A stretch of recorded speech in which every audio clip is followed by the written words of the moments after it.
Dire que Yeshua n'a pas eu peur ne serait pas juste et lui enlèverait quelque chose de son humanité.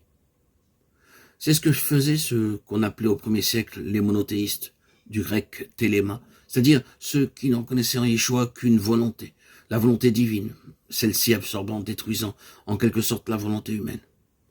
En bon fils, Yeshua aurait toujours voulu ce que voulait son père, et de toute façon, il n'aurait pas pu faire autrement. Les évangiles disent exactement le contraire. Faire la volonté de Dieu, cela ne coule pas toujours de source. Ce n'est pas toujours se laisser porter par le mouvement de la sève ou le désir du bien.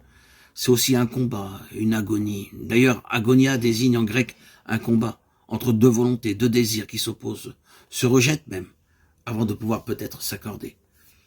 Yeshua n'a jamais dit que la souffrance et la mort injuste étaient la volonté de Dieu, puisque lui-même, face à elle, dit non, si c'est possible que cette coupe s'éloigne de moi.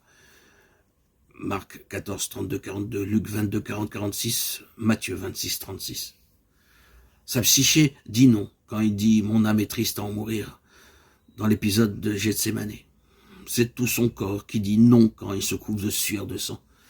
C'est là le signe que Yeshua est un homme saint. Il n'aime pas la souffrance et il redoute la mort. Si cela était possible, il se passerait bien de ce à quoi nul être humain n'échappe, ni même Bouddha, ni aucun sage d'Orient ou d'Occident. La volonté de la vie, c'est aussi la mort. Dès qu'un homme est né, il est assez vieux pour mourir. Et pourtant, Yeshua disait, « Telle est la volonté de celui qui m'a envoyé, que je ne perde rien de ce qu'il m'a donné, mais que je le ressuscite au dernier jour. Oui, telle est la volonté de mon Père, que quiconque voit le Fils et croit en lui ait la vie éternelle, et que je le ressuscite au dernier jour. » Jean 6, 39, 40. Et pourtant, si c'est possible que cette coupe s'éloigne de moi. En cet instant, Yeshua a-t-il tout oublié de ce qu'il enseignait? Le Père l'a-t-il abandonné? La conscience d'être l'aurait-elle quitté? Ne se réduisait-il pas en cet instant à un corps et à un esprit humain, trop humain, mortel, rien que mortel?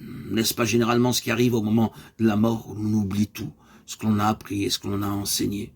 Il ne reste plus que cette angoisse devant la vanité, l'évanescence d'une vie que l'on croyait sublime et éternelle. Il est bon de savoir que l'enseigneur a connu cela, qu'il était bien un homme doté d'une volonté humaine capable de dire non et de refuser l'absurdité d'une mort ignominieuse. Mais la volonté humaine de Yeshua, comme son intelligence, demeurait ouverte à quelque chose de plus grand, à ce qu'il ne comprend pas, à ce qu'il ne saurait vouloir. Il ne portait pas seulement la volonté du ça, principe de plaisir, qui refuse la souffrance. Il ne portait pas en lui que la volonté du moi, volonté de bonheur qui refuse la malédiction et l'adversité. Il ne portait pas que la volonté du soi, contemplation de l'être et du sens, qui refuse l'absurde et le néant. Il y avait en lui une ouverture de ces trois volontés, de ces trois composantes de son humanité à l'autre qui le fondait à la conscience d'être, qui voulait son accomplissement.